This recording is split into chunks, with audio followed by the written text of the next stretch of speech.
Hello बच्चों, नमस्ते, good evening. कैसे हैं आप सब लोग? मैं उम्मीद करती हूँ कि आप सब लोग अच्छे होंगे, अच्छे से पढ़ाई कर रहे होंगे, है ना? तो आ जाइए फिर आज अपन बायोलॉजी के एक बहुत ही बढ़िया से चैप्टर की प्रैक्टिस करते हैं, जिस चैप्टर का नाम है एंडोक्राइन सिस्टम, अंतःस्रावी तंत्र। सबसे पहले भैया चैप्टर शुरू होने से पहले आपको ये मालूम होना बहुत जरूरी है कि इस चैप्टर में पढ़ते क्या है। एंडोक्राइन, एंडो का मतलब होता है अंदर, है ना? अंदर, और अंदर का मतलब क्या हो गया? हमारे शरीर के अंदर, हमारे बॉडी में ऐसे कोई ऑर्गन्स हैं या टिश्यूज का ग्रुप है, उत्तकों का समूह है, जो हमारे शरीर के अंदर क्या सिक्रीट करता है? जो सिक्रीट करते हो हॉर्मोन्स। हॉर्मोन्स, ऐसी ग्रंथियां जो हार्मोन्स बनाती हैं उनको हम एंडोक्राइन ग्लैंड्स कहते हैं, उनको हम अंतःस्रावी ग्रंथियां कहते हैं। इसका मतलब मैम इस चैप्टर में हम पढ़ने वाले हैं एंडोक्राइन ग्लैंड्स के बारे में। वो ग्रंथियां जो हमारे शरीर के अंदर हॉर्मोन्स बना के और हमारे शरीर के अंदर ही सिक्रीट कर दे, उन हॉर्मोन्स का श्रावण भी अंदर कर दे। उन ग्रंथियों को जब एक साथ मिला के हम पढ़ते हैं तो उनको कहते हैं एंडोक्राइन सिस्टम या अंतःस्रावी तंत्र। यही कहते हैं जी मैम, यही कहते हैं। कुल कितनी एंडोक्राइन ग्लैंड्स होती हैं हमारे शरीर में? तो ह्यूमन बॉडी में टोटल 9 एंडोक्राइन ग्लैंड्स होती हैं। कुल 9 अंतःस्रावी ग्रंथियां होती हैं जो क्या बनाती हैं? जो हार्मोन्स बनाती हैं। आपको इन 9 अंतःस्रावी ग्रंथियों के नाम पता होना चाहिए, इनसे कौन कौन सा हार्मोन निकलता है, और फिर ये जो हॉर्मोन्स हैं इनके काम क्या हैं। अगर ये हॉर्मोन्स, आपने एक लाइन सुनी होगी, हॉर्मोन्स हमेशा बैलेंस्ड होने चाहिए। हार्मोन का हमेशा हमारे शरीर के अंदर संतुलन बने रखना होना जरूरी है। जिस दिन हॉर्मोन्स इम्बैलेंस हो गए, इन हार्मोन्स का संतुलन बिगड़ जाता है, उस दिन हमें डिजीज हो जाती है, उस दिन हमें बीमारियां हो जाती हैं, रोग हो जाते हैं। ठीक है, तो हॉर्मोन्स का बैलेंस होना बहुत जरूरी है। तो हमें क्या क्या पढ़ना है इस चैप्टर में? कौन कौन सी अंतःस्रावी ग्रंथियां हैं, कहां होती हैं, उनकी लोकेशन क्या है, कौन सी अंतःस्रावी ग्रंथि से कौन सा हार्मोन बनता है, अगर वो हार्मोन कम बन जाए तो कौन सी बीमारी, और अगर वो हार्मोन ज्यादा बन जाए तो कौन सी बीमारी। ठीक है, आ जाओ फिर स्टार्ट करते हैं। और यकीन मानिए बेटा, बहुत ज्यादा क्वेश्चंस आ रखे हैं आज की क्लास में। मैं 50 एक क्वेश्चन करवाऊंगी, और अगर आप ये 50 क्वेश्चंस देख लोगे तो आपको खुद को मालूम चल जाएगा कि ये चैप्टर कितना जरूरी है आपके एग्जाम के लिए। चलिए आइए स्टार्ट करते हैं अपना पहला क्वेश्चन। स्क्रीन पे ईमानदारी से लास्ट में आपको स्कोर भी बता के जाना है बेटा कि आपके कितने क्वेश्चंस सही हुए हैं। ठीक है, कुछ बच्चे कह रहे हैं मैम हमें हमारा कमेंट ले लो। बेटा देखो, कमेंट्स नहीं ले सकते हैं। हजारों बच्चों का कमेंट्स अगर मैं पढ़ाने लेने लग गई ना एक एक बच्चे का, तो कैसे काम चलेगा? ठीक है, चलो आ जाओ। पहला क्वेश्चन क्या कह रहा है? किस हार्मोन की कमी के कारण मधुमेह बीमारी होता है? कौन सा हार्मोन की कमी से डायबिटीज हो जाता है? ये वही डायबिटीज है जिसको आम भाषा में आप शुगर की बीमारी कहते हैं। आपने सुना होगा फलाना इंसान खाना खाने से पहले शुगर का इंजेक्शन लेता है। वो शुगर का इंजेक्शन नहीं लेता है भैया, शुगर है तो शुगर का इंजेक्शन क्यों लेगा? हम लोग ना डेली लाइफ में बहुत सारे सेंटेंस गलत बोलते हैं, है ना? तो वो शुगर का इंजेक्शन नहीं लेता है, वो शुगर से बचाने वाला हार्मोन का इंजेक्शन लेता है जिसको इंसुलिन हार्मोन कहते हैं। चलिए, क्या है पहला क्वेश्चन कि डायबिटीज किसके कारण होता है? बेटा डायबिटीज होता है इंसुलिन हार्मोन की कमी से। अब मैम क्यों? क्योंकि बेटा ये इंसुलिन हार्मोन क्या करता है? देखो, आप खाने में कार्बोहाइड्रेट्स खाते हो, शुगर खाते हो, ठीक है, आपने कोई मीठी चीज खाई, आपने फल फ्रूट खाई, सब्जियां खाया, इन सब के अंदर होता है ग्लूकोज।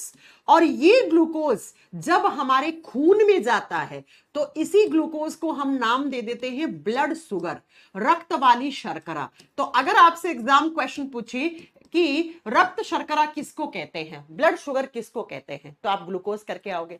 तो ग्लूकोज जैसे ही हमारे खून में, देखो मैंने ब्लड शुगर लिखा, ब्लड मतलब खून, खून की शुगर। तो होता क्या है, जैसे ही खून में ग्लूकोज की मात्रा ज्यादा होने लगती है, एक्सेस होने लगता है, ये ग्लूकोज ज्यादा होना शुरू होता है, तो इंसुलिन हार्मोन निकलता है। और ये हार्मोन क्या करता है? शुगर को, इस ग्लूकोज को बदल देता है ग्लाइकोजन में। किसके रूप में बदल देता है? ग्लाइकोजन के रूप में। और ये ग्लाइकोजन जाके स्टोर हो जाता है आपके यकृत में, आपके लीवर में। इसीलिए आप पढ़ते हो हमारी बॉडी में जो हमारा रिजर्व फूड होता है, जो भंडारित भोजन होता है, वो ग्लाइकोजन के रूप में और यकृत के पास होता है। तो प्यारे बच्चों सुनो, अगर इंसुलिन की कमी इसका मतलब मैम हमारे खून में ग्लूकोज ज्यादा हो जाएगा। ग्लूकोज क्या होती है? शुगर होती है। तो इंसुलिन की कमी यानी कि शुगर लेवल ज्यादा हो गया, और शुगर लेवल अगर बढ़ गया तो इस कंडीशन को कहा जाता है हाइपरग्लाइसेमिया। इसे क्या कहते हैं हम इसे हाइपरग्लाइसेमिया कहते हैं। और अगर बहुत दिनों तक हाइपरग्लाइसेमिया रहे तो आगे चलकर डायबिटीज हो जाता है, और इंसुलिन की कमी से जो डायबिटीज होता है उसको हम कहते हैं डायबिटीज मेलाइटस। पृथ्वी हटो। उसको हम क्या कहते हैं? उसको हम डायबिटीज मेलाइटस कहते हैं। दो प्रकार के डायबिटीज होते हैं, एक होता है डायबिटीज मेलाइटस, एक होता है डायबिटीज इंसिपिडस। आपको यहां पे ये याद रखना है, इंसुलिन की कमी से जो होता है डायबिटीज, वो डायबिटीज मेलाइटस होता है। अब मेरी बात बड़ा ध्यान से सुनना बेटा। इंसुलिन हार्मोन क्या करता है? ग्लूकोज को ग्लाइकोजन में बदल देता है। इंसुलिन की कमी इसका मतलब हमारे खून में शुगर कंटेंट ज्यादा, और जब शुगर ज्यादा होता है तो उस कंडीशन को हम क्या कहते हैं? उसको हम हाइपरग्लाइसीमिया कहते हैं। डॉक्टर आपको बोलता है कि भैया बहुत दिनों तक अब आपको शुगर वुगर पे कंट्रोल करके रखना है, नहीं तो अब आगे चलकर आपको डायबिटीज हो सकता है। तो हाइपरग्लाइसीमिया वो स्टेज होती है जहां पे डॉक्टर आपको संचेत करता है कि भैया आगे चलकर आपको डायबिटीज हो सकती है ना। तो हाइपरग्लाइसीमिया बहुत दिनों तक रहा, फिर भी नहीं माने आप शुगर ज्यादा खा रहे हैं, मीठी चीजें खा रहे हैं ना, जलेबी खा रहे हैं, आप मिठाई खा रहे हैं, तो आगे चलकर क्या हो जाता है? डायबिटीज मेलाइटस हो जाता है। ठीक है। अब आपको इस इंसुलिन के बारे में आपको बहुत अच्छे से क्वेश्चंस नोट करने, क्या क्या एग्जाम में आता है। एग्जाम में क्वेश्चंस आता क्या क्या है तो सुनो, इंसुलिन से बनने वाले क्वेश्चन सारे लिखो। एग्जामिनर क्वेश्चन पूछता है कि ये इंसुलिन हार्मोन कौन बनाता है। आप लोग भी कमेंट बॉक्स में टाइप करते रहिए जो जो क्वेश्चन मैं आपसे पूछ रही हूं। इंसुलिन हार्मोन बनाता कौन है? तो हमारे शरीर में ग्रंथि होती है, जिस ग्रंथि को बोलते हैं हम पैंक्रियास। क्या कहते हैं? अग्नाशय ग्रंथि बनाती है। अग्नाशय ग्रंथि की कौन सी सेल्स बनाती है? बीटा सेल, बीटा कोशिकाएं। ये सारे क्वेश्चंस हैं। इंसुलिन हार्मोन का नेचर क्या है?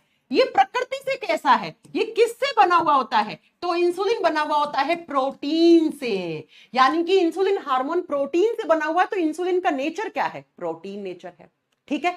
और जो हार्मोन प्रोटीन से बने हुए होते हैं उनको हम पेप्टाइड हार्मोन्स कहते हैं। तो अगर आपसे एग्जाम में क्वेश्चन पूछ ले इंसुलिन कैसा हार्मोन है? पेप्टाइड हार्मोन है। इंसुलिन को बनने के लिए प्रोटीन के साथ साथ एक मिनरल की आवश्यकता होती है, और उस मिनरल को कहते हैं हम खनिज तत्व। कौन सा मिनरल? जिंक। तो एग्जामिनर क्वेश्चन पूछे कि हमारे शरीर में इंसुलिन के निर्माण के लिए कौन सा मिनरल आवश्यक है, तो जिंक करके आएंगे आप। ठीक है। ऐसे आपको पोस्टमार्टम करके पढ़ना है हर एक क्वेश्चन। राइट जी मैम। आ जाइए, बाकी इंसुलिन से एक दो क्वेश्चन और बनेंगे, वो आगे आपको पढ़ाऊंगी मैं। आइए दूसरा क्वेश्चन क्या कह रहा है। दूसरा क्वेश्चन, मैम आपका बच्चा रो रहा है। अरे वो क्लास में बीच में आ जाता है, उसको मार्कर चाहिए होता है, ले गए उसके पापा, है ना। चलो आ जाओ नेक्स्ट क्वेश्चन। मानव शरीर में पाए जाने वाली निम्नलिखित में से कौन सी ग्रंथि एक अंतःस्रावी ग्रंथि नहीं है? कब किसने पूछा? आरआरबी ग्रुप डी 2022 ने पूछा कि इनमें से कौन सी ग्रंथि है जो एंडोक्राइन ग्लैंड नहीं है। ठीक है मैम, आप सेल पढ़ा रही हो या ग्रंथि? बेटा ग्रंथि है। सेल कहां से आ गया? सेल चैप्टर के बारे में जानते भी हो क्या तुम थोड़ा बहुत? हाँ चलो सुनो, तो कौन सी ग्रंथि है जो एंडोक्राइन ग्लैंड नहीं है? मैंने कहा था कुल कितनी एंडोक्राइन ग्लैंड्स होती हैं? 9 एंडोक्राइन ग्लैंड्स होती हैं, कुल 9 अंतःस्रावी ग्रंथियां होती हैं। अब आप बताओ कौन सी नहीं है? एड्रिनल ग्लैंड कहां होती है? हमारी किडनी के ऊपर। आपके जो गुर्दे है ना, गुर्दे कितने हैं? 2 हैं। मैं यही मान के चलूं सब में 2 हैं, एक आधा बेच तो नहीं दिया है। आजकल नया आईफोन लॉन्च हो रहा है ना, एक आधा किडनी विडनी बेच तो नहीं दिया है। तो बेटा जो हमारा किडनी है उसके ऊपर 2 एड्रिनल ग्रंथियां होती हैं, इसीलिए इसका हिंदी में नाम है अधिवृक्क। वृक्क के ऊपर, किडनी को हिंदी में वृक्क बोलते हैं। पीयूष ग्रंथि, पिट्यूटरी ग्लैंड कहां होती है? जल्दी से कमेंट बॉक्स में बताओ। पिट्यूटरी ग्लैंड हमारे ब्रेन में होती है, मस्तिष्क में होती है। इसी ग्रंथि को हम मास्टर ग्लैंड बोलते हैं, इसको मास्टर ग्रंथि कहते हैं। और तीसरा सुनो, थायराइड ग्रंथि कहां होती है? थायराइड ग्रंथि गले में होती है, थ्रोट में। कभी कभी कुछ एग्जाम वाले नेक गर्दन टाइप कर देते हैं, है ना, तो वो भी ठीक है एक हद तक। अब आओ, सलाइवरी ग्लैंड्स, इस क्वेश्चन का सही आंसर होगा लारीय ग्रंथियां। लारीय ग्रंथियां कोई एंजाइम नहीं बनाती हैं, लारीय ग्रंथियां बनाती हैं सलाइवा। सलाइवरी ग्लैंड्स क्या बनाती है? सलाइवा, लार बनाती हैं। अब मुझे आप लोगों से एक क्वेश्चन का आंसर चाहिए कि कितनी सलाइवरी ग्लैंड्स होती हैं और कितने प्रकार की होती हैं। मैं भी तो देखूं आपकी कितनी तैयारी है, मुझे भी तो पता लगे, है ना बेटा। ये प्रीवियस ईयर के क्वेश्चंस करवाने से आपको बहुत कुछ अपनी सच्चाई पता लगेगी कि आपने कैसा पढ़ा है, कितना पढ़ा है। मुझे जल्दी से बताओ कितनी होती है लारीय ग्रंथियां और कितने प्रकार की होती हैं। ये क्वेश्चन का आंसर आपको डालना है कमेंट बॉक्स में। अगला क्वेश्चन ग्रुप डी 2022 ने पूछा, विच of the following is an example of ovarian hormone? इनमें से कौन सा हार्मोन है जो ओवेरी बनाता है, जो अंडाशय बनाता है? महिलाओं के अंदर एक पेयर, एक जोड़ी ओवेरी होती है, अंडाशय होते हैं, और ये अंडाशय से फीमेल हार्मोन बनता है। ठीक है, ओवेरी से बनने वाले हार्मोन्स नोट डाउन कर लो फटाक से। यहां पर इस क्वेश्चन का आंसर होगा एस्ट्रोजन। एस्ट्रोजन हार्मोन को कहते हैं फीमेल हार्मोन, मादा वाला हार्मोन। ठीक है, ये एक लड़की को लड़के से अलग बनाता है बेटा। हाँ, ये हार्मोन एक लड़की को लड़के से अलग बनाता है, और यही हार्मोन होता है जो महिलाओं की मेंस्ट्रुअल साइकिल को स्टार्ट भी करता है और खत्म भी करता है। मासिक धर्म चक्र को शुरू भी करता है और खत्म भी करता है। मेंस्ट्रुअल साइकिल के लिए सबसे ज्यादा जिम्मेदार हार्मोन कौन सा है? Oestrogen hormone. तो अगर किसी महिला में एस्ट्रोजन हार्मोन का सिक्रेशन गड़बड़ाया तो उसका मेंस्ट्रुअल साइकिल खराब हो जाता है ना। आगे बात समझ में। अब लिखो ओवेरी से कौन कौन से हार्मोन बनते हैं। एक तो एस्ट्रोजन हो गया, दूसरा लिखो प्रोजेस्टेरोन। दूसरा कौन सा लिखोगे आप? प्रोजेस्टेरोन। और ये प्रोजेस्टेरोन जो हार्मोन होता है, ये प्रेगनेंसी वाला हार्मोन। पी से प्रोजेस्टेरोन, पी से प्रेगनेंसी, लिख लेना इसको। इसको बोलते हैं गर्भधारण हार्मोन। ठीक है, ये कब ज्यादा मात्रा में रिलीज होता है? ये तब ज्यादा बनता है बेटा जब कोई लड़की मां बनने वाली होती है। तो एग्जाम में पता है कैसे क्वेश्चन पूछता है? एग्जामिनर पूछता है प्रेगनेंसी को मेंटेन करने वाला हार्मोन कौन सा है, तो प्रेगनेंसी को मेंटेन करने वाला हार्मोन प्रोजेस्टेरोन होता है। और यही एस्ट्रोजन प्रोजेस्टेरोन कौन बनाती है? ओवेरी, अंडाशय। अंडाशय क्यों नाम दिया? क्योंकि यहीं पर हर महीने महिलाओं के अंदर एग बनते हैं, ओवा बनते हैं, ओवम बनता है ना। अंडाणुओं का निर्माण कहां होता है? अंडाशय में होता है। तो एस्ट्रोजन हार्मोन फीमेल हार्मोन है, मादा हार्मोन है, जबकि ये प्रोजेस्टेरोन क्या है? Pregnancy hormone. और ये दोनों हार्मोन कौन बनाता है? ओवेरी बनाता है, अंडाशय बनाता है। आ जाइए अगला question. Next question group D 2022 में अगेन पूछा हुआ, कह रहा है which mineral is required for the production of thyroxine hormone? Thyroxine hormone को बनने के लिए कौन सा खनिज तत्व चाहिए? ये थायरोक्सिन हार्मोन बनाती कौन सी ग्रंथि है? थायराइड ग्रंथि बनाती है। और अभी थोड़ी देर पहले पढ़ाया, थायराइड ग्लैंड कहां होती है? गले में होती है बेटा। पता है कैसी होती है? कुछ ऐसी होती है, तितली के आकार की, बटरफ्लाई शेप की होती है, ऐसी होती है तितली के आकार की। और इसी ग्रंथि से बनते हैं थायराइड हार्मोन्स। थायराइड हार्मोन्स का दूसरा नाम होता है थायरोक्सिन हार्मोन्स। और ये थायराइड हार्मोन्स दो प्रकार के होते हैं। कौन कौन से थायराइड हार्मोन? एक होता है T3, एक होता है T4। T3 को बोलते हैं ट्राई आयोडोटायरोसिन हार्मोन, T4 को बोलते हैं टेट्रा आयोडोटायरोसिन। फुल फॉर्म में इस क्वेश्चन का आंसर छुपा है बेटा। ये T3, T4 या थायराइड हार्मोन्स या थायरोक्सिन हार्मोन को बनने के लिए एक मिनरल चाहिए, जिस मिनरल को आप आयोडीन कहते हैं। आयोडीन कहते हैं। सुना है ना, नमक कम ही खाएं लेकिन अच्छा खाएं। अच्छे का मतलब होता है आयोडीन भरपूर खाएं। आजकल आप ऐसी रील्स भी देख रहे होंगे जिनमें आता है क्या कि इंडिया में आज से 7-8 साल बाद बहुत ज्यादा गोइटर वाले, गलगंड रोग वाले, घेंगा रोग वाले पेशेंट आने वाले।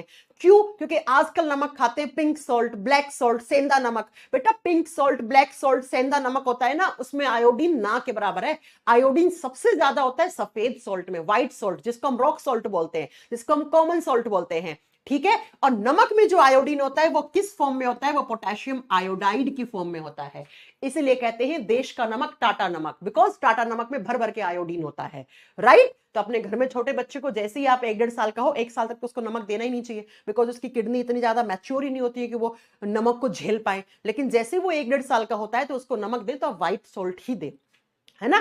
तो बेटा आयोडीन की जरूरत होती है थायराइड ग्रंथि के हार्मोन्स को बनाने के लिए। अब अगर किसी के अंदर ये आयोडीन नहीं है ना, आयोडीन नहीं है, तो इसकी कमी से घेंगा रोग हो जाता है, जिसको इंग्लिश में हम गोइटर कहते हैं।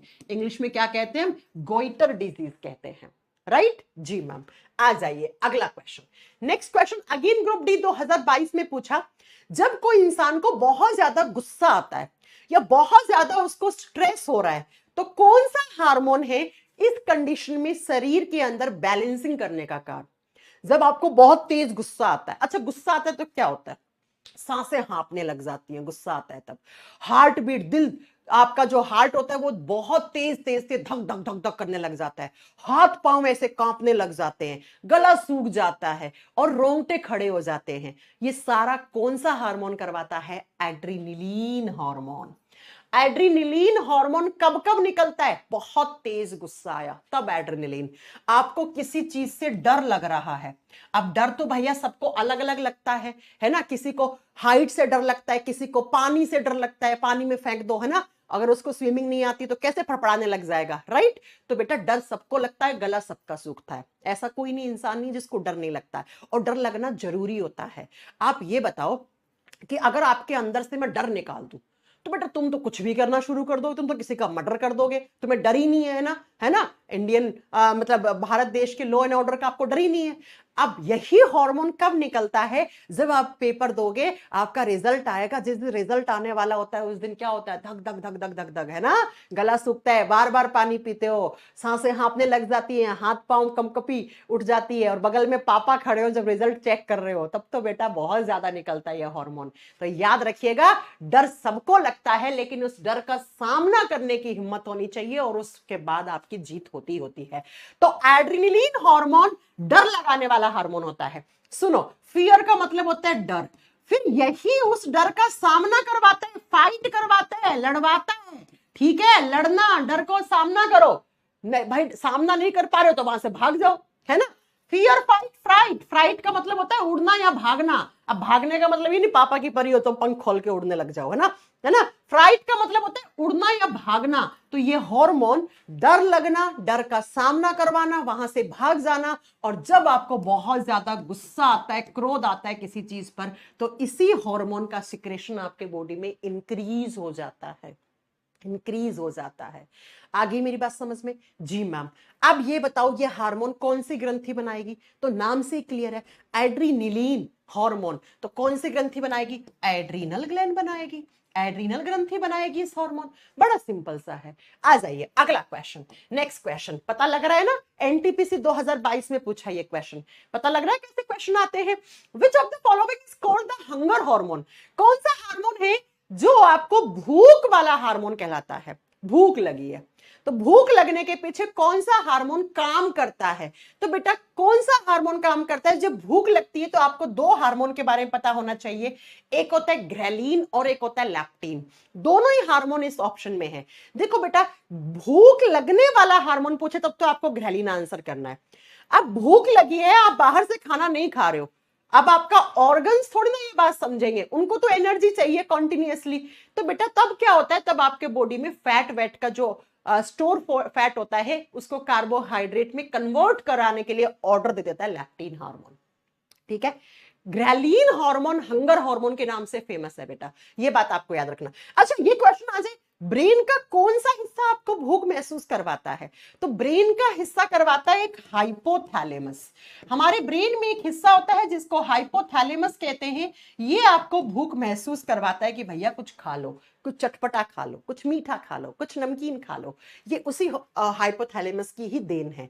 अगला क्वेश्चन, नेक्स्ट क्वेश्चन आपके एग्जाम में पूछा हुआ है एनटीपीसी 2022 में, which of the following pigments is mainly responsible for the colour of our hair, skin and eyes. हमारे बालों का काला कलर, है ना, और हमारी स्किन का जो कलर है, त्वचा का कलर है, और हमारी आंखों का ये कलरिंग पार्ट कौन सा होता है? आइरिस होता है, परितारिका होता है। तो ये किसकी वजह से है? ये एक पिगमेंट की वजह से है, और जिस पिगमेंट को बोलते हैं मेलानिन पिगमेंट।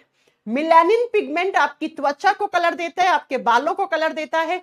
और बेटा ये मेलानिन हम इंडियंस में मतलब बैलेंस्ड मात्रा में निकलता है, ना कम ना ज्यादा।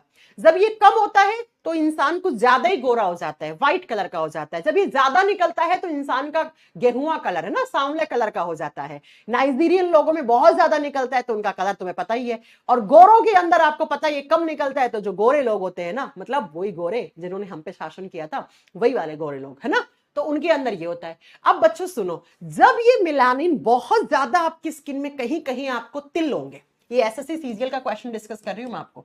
मोल बोलते हैं इंग्लिश में, तिल होते हैं। जैसे मेरे हाथ पे ये रहा तिल।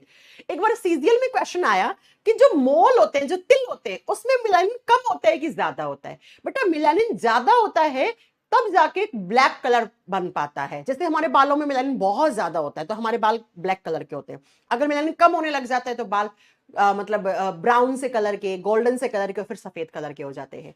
तो तिल के अंदर मेलानिन बहुत ज्यादा होता है। तो कहीं कहीं हमारी स्किन के अंदर जो सेल्स है ना, वो मेलानिन को ज्यादा ही बना देती हैं। ज्यादा बन जाता है तो वो आके कॉन्सेंट्रेटेड फॉर्म में जम जाता है और वहीं पे आपको तिल हो जाते हैं। उसी को मोल कहते हैं। ठीक है, याद रखेंगे इस चीज को। जी मैम। तो स्किन को कलर देने वाला, बालों का कलर देने वाला, यही आपका मेलानिन नाम का पिगमेंट है। अब सुनो, मायोग्लोबिन कहां होता है? मायोग्लोबिन हमारा मांस लाल कलर का होता है, लाल मांस है ना। तो ये हमारी मसल्स को कलर देता है बेटा। ये हमारी मांसपेशियों को कलर देने वाला पिगमेंट होता है। मांसपेशियों का लाल रंग, यानी कि मांस का जो लाल रंग होता है वो मायोग्लोबिन की वजह से होता है। जैसे हीमोग्लोबिन खून को लाल रंग देता है, ये मायोग्लोबिन हमारे मांस को लाल कलर देता है। क्लोरोफिल, क्लोरोफिल हरा रंग देता है। और हरा रंग किसको? प्लांट को। पेड़ के पत्ते देखे ना, हरे रंग के होते हैं। अगर पेड़ के पत्तों के अंदर क्लोरोफिल की कमी हो जाती है तो पेड़ के पत्ते पीले पड़ जाते हैं। ज़ैंथोफिल पीला कलर देता है। जैसे पपीता पीला होता है तो पीले का कलर, पपीते के छिलके का पीला रंग ज़ैंथोफिल की वजह से है। सूरजमुखी का फूल पीला होता है, इसी की वजह से है। गेंदे का फूल पीला होता है, इसी की वजह से होता है। राइट जी मैम। आ जाइए नेक्स्ट क्वेश्चन पे चलते हैं। अगला क्वेश्चन एनटीपीसी 2022 में पूछा। बेटा मेरी आवाज थोड़ी सी चेंज इसलिए लग रही है बिकॉज 3-4 दिन से मेरी तबियत खराब थी, जुकाम वुखाम से बहुत ज्यादा परेशान हूं मैं, उसी की वजह से लग रही है आपको आवाज। ठीक है, कौन सी एक युवावस्था के समय लड़कों में दिखाई देने वाली उपस्थिति में बदलाव लाता है? अच्छा बच्चों, आपके घर में आपने देखा होगा एक छोटा बच्चा होता है, लड़का, लड़कों की बात करूं मैं, वो लड़का जैसे ही 12-13 साल का होता है, उसकी प्यूबर्टी एज, उसकी किशोरावस्था शुरू हो जाती है। तो लड़कों का ये जो कंठ वाला हिस्सा है ना, ये बाहर की तरफ उभर जाता है, ऐसे दिखेगा, ऐसे बाहर ऐसे आपको दिखेगा, है ना। इसको कहा जाता है एडम्स एप्पल। क्या कहा जाता है? एडम्स एप्पल कहा जाता है। ये एक प्यूबर्टी एज शुरू होने का बहुत बड़ा सिम्टम होता है। ठीक ऐसे ही जब लड़के के अंदर प्यूबर्टी एज शुरू होती है तो लड़कों को दाढ़ी मूछ आना, लड़कों का एडम्स एप्पल का आकार बढ़ जाना, लड़के की अचानक से आवाज भारी हो जाना, डीपनेस आ जाना साउंड में, है ना। तो और लड़कों की रिप्रोडक्टिव ऑर्गन्स की ग्रोथ होना शुरू हो जाती है और उस लड़के के अंदर जो मेल गैमेट्स होते हैं, जिनको हम स्पर्म्स कहते हैं, शुक्राणु कोशिका कहते हैं, वो बनना शुरू हो जाती हैं। उस बच्चे के अंदर शुक्राणु जनन होना शुरू हो जाना है। तो ये सारे जो लक्षण बताए ना मैंने, ये सारे लक्षण किसकी वजह से हैं? एक मेल हार्मोन, एक नर हार्मोन जिसका नाम होता है टेस्टोस्टेरोन। यही हार्मोन लड़कों के कंठ में जो एडम्स एप्पल होता है उसका साइज इंक्रीज करता है। लड़कों के शरीर के अंदर स्पर्म्स, जो शुक्राणु कोशिकाएं होती हैं, उनके प्रोडक्शन को इंक्रीज करता है, उनको बनाता है। तो बेटा इसीलिए हम टेस्टोस्टेरोन हार्मोन को क्या कहते हैं? मेल हार्मोन कहते हैं। ये एक लड़के को लड़की से डिफरेंट बनाता है, यही दाढ़ी मूछ लाता है ना। दाढ़ी मूछ यही लाता है। अब किसी किसी की दाढ़ी मूछ नहीं आई है तो उसमें ये कम बना है ना। होते हैं ना बहुत सारे लड़के 22 साल के हो जाए फिर भी उनकी दाढ़ी मूछ नहीं आती है ना। हाँ जी मैम। चलो अगला क्वेश्चन, नेक्स्ट क्वेश्चन अगली स्क्रीन पे ये रहा आपका। What is the basic function of oestrogen hormone? Oestrogen hormone लड़कियों के अंदर निकलता है, ओवेरी बनाता है, अंडाशय बनाता है, मैं हमने बता दिया है। इसका मेन काम क्या है? तो थोड़ी देर पहले बताया था, मेंस्ट्रुअल साइकिल को रेगुलेट करना, मासिक धर्म चक्र की शुरुआत और उसको एंड करवाने वाला। जब कोई बच्ची 11-12 साल की होती है, उसकी प्यूबर्टी एज शुरू होती है, उसकी किशोरा अवस्था शुरू हो जाती है, तो उस लड़की का मेंस्ट्रुअल साइकिल शुरू हो जाता है, मासिक धर्म चक्र शुरू हो जाता है, और उसमें क्या, उसमें एग बन के ओवरी से बाहर आना, रिलीज होना शुरू हो जाते हैं। और इस मेंस्ट्रुअल साइकिल में 28 दिन के बाद अगले 3 से 4 दिनों के लिए उस महिला के अंदर मेंस्ट्रुअल फ्लो होता है, जिसको आम भाषा में पीरियड्स कहते हैं, है ना। तो पहली बार जब कभी किसी महिला के पीरियड शुरू होते हैं, महिला क्या, बच्ची के पीरियड शुरू होते हैं, तो उसको इंग्लिश में नाम देते हैं मेनार्की। क्या कहते हैं? मेनार्की। और हिंदी में कहा जाता है रजोदर्शन। तो एग्जाम में आता है, फर्स्ट मेंस्ट्रुअल साइकिल को क्या कहते हैं?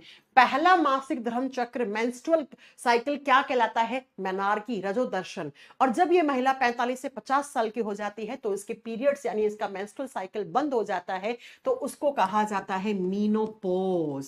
पॉज का मतलब क्या होता है? रुक जाना। और हिंदी में कहा जाता है रजोनवृत्ति हो गया।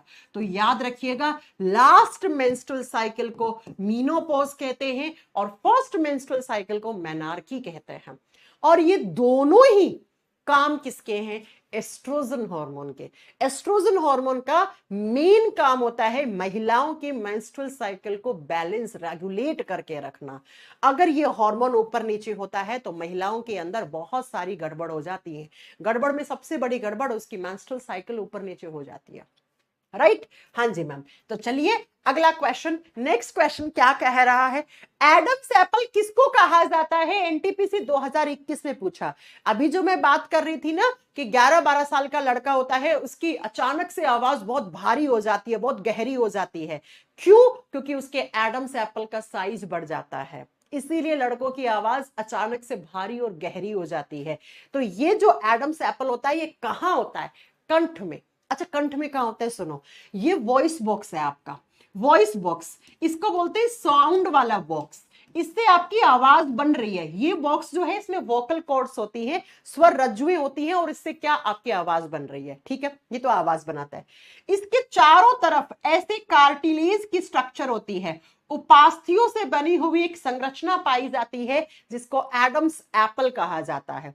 हिंदी में इसको एप्पल का मतलब एडम का सेव मत कर देना, नहीं, इंग्लिश में हिंदी टाइप होके आती है एडम्स एप्पल। तो अचानक से ये एडम्स एप्पल का साइज बढ़ जाता है। कब? जब किसी लड़के की प्यूबर्टी एज शुरू होती है, और इसी के साइज में बढ़ने की वजह से उस बच्चे की आवाज गहरी और उसकी आवाज में भारीपन आ जाता है। तो ये कहां होता है? कंठ में। कंठ में। अब कुछ कुछ लोग टेटुआ भी बोलते हैं ना, टेटुआ दबा दूंगा तेरा, है ना? समझ रहे हो? हाँ जी मैम।